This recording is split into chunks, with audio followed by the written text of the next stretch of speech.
7 part. किताब का नाम अल्लाह की आदत। सूरह रहमान। बदकार अपने चेहरों से पहचाने जाते हैं, हम उन्हें चोटियों से पकड़ेंगे और उनके पांव में बेड़ियों में जकड़ देंगे।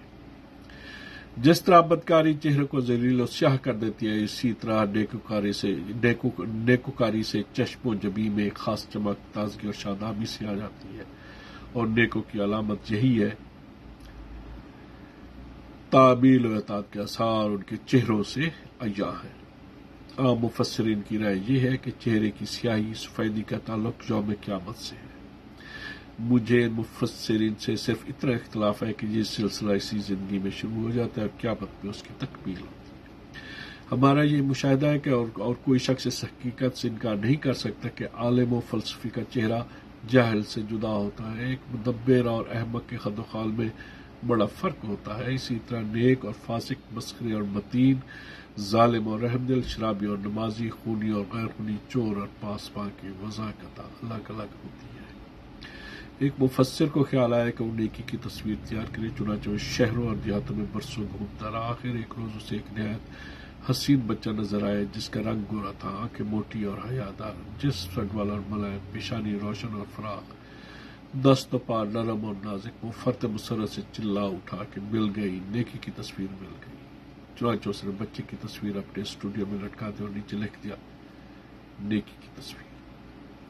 कुछ अर्सा बाद उसे ख्याल आया कि बद्दी की तस्वीर भी तैयार करनी चाहिए। चुनांचे वो इस मकसद के लिए दुनिया में निकल पड़ा और 20 बरस तक घूमा। करोड़ों चेहरे देखे, बद से बद था, लेकिन उसकी तसल्ली ना हुई। आखिर एक दिन उसे एक अजीब चेहरा नजर आया कि देखते उसका दिल जज्बात नफरत व हकारत से भर गया। और फिर वो चिल्ला उठा, मिल गई बद्दी की तस्वीर। और ये तस्वीर भी उसके स्टूडियो की जीनत बन गई। अरबाब एक ज़ौक़ इस स्टूडियो में आते और चले जाते। एक दिन एक शख्स उस स्टूडियो में आया और दोनों तस्वीर के सामने तस्वीर हैरत बनकर खड़ा हो गया। फिर उसकी आंखों से आंसू बहने लगे और मुसव्विर से यह कहकर चला गया कि दोनों तस्वीर मेरी है। देखा आपने कि एक ही इंसान के चेहरे में स्याहकारी की वजह से कितनी भयानक तब्दीली वाक़ई हुई। मैंने खुद ऐसे कई मनाजिर देखे। 1913 का वाक़या है कि एक स्कूल की 7वीं जमात में शाहपुर का एक लड़का दाखिल हुआ। गोरी रंगत, मुतरन्नम आवाज, बांका, तिरछा, शोख व शांग। वो जिस तरफ को निकलता सैकड़ों निगाहें उसका ताक़ुब करती और लोग फितरत के इस शाहकार को देख देख कर झूम जाते। हालात कुछ ऐसे हो गए कि मुझे वहां से आना पड़ा और उसके बाद हमारी राहें अलग अलग हो गई।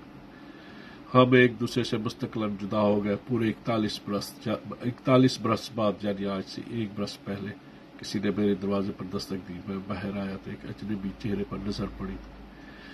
तारीक और गर्दालूद, आंखें तंग और बेनूर, पेशानी पिचकी हुई, कमर झुकी हुई, रुखसारों की हड्डियां बेतरह उभरी हुई, आवाज दुरुस्त और खुरदरी, दांत मैले और होठ लटके हुए। तारफ के बाद मेरी हैरत की हद न रही कि यह आदमी फितरत का वही हसीन शाहकार था, वही 1913 वाला शोक व शक बच्चा। कौन कहता है कि अल्लाह ने सजा और जजा का तमाम सिलसिला क़यामत के दिन तक उठा रखा है और उसने हमें यहाँ आजाद छोड़ दिया है। हमारे सामने लोगों के अमाल हुस्न की जजा भी मिल रही है और बदकारियों की सजा भी। बाब मेहनत के मुनासिब बुलंद हो रहे हैं और काम चोर पस्ती के जहन्नम में गिर रहे हैं।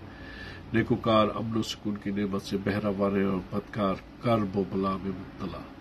अहले तकवा के चेहरे दिलकश बन रहे और बदकारों के मुंह पर नहूसत व लानत बरस रही है। सूरह आल इमरान। वो दिन आकर रहेगा जब बास चेहरे नूरानी हो जाएंगे और बास तारीख स्याह रूह। लोगों से कहो कि तुमने अल्लाह को तस्लीम करने के बाद उसके एहकाम से इनहिराफ किया, अब इस बदकारी की सजा भुगतो।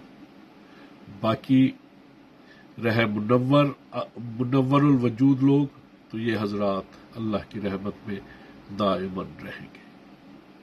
सजा की एक सूरत यह भी है कि बदकार अक़वाम को औरंगे जहां पानी से उठाकर फर्शे जिलत में पटक दिया जाता है।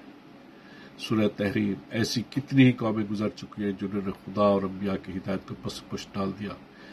चुनांचे हमने उनका शदीद मुहासबा किया और उन्हें अलमनाक अज़ाब दिया। ये लोग बदकारी के नताइज से ना बच सके, उनकी तमाम तदाबीर नाकाम हो गई। अभी एक और दर्दनाक अज़ाब उनका मुंतज़िर है।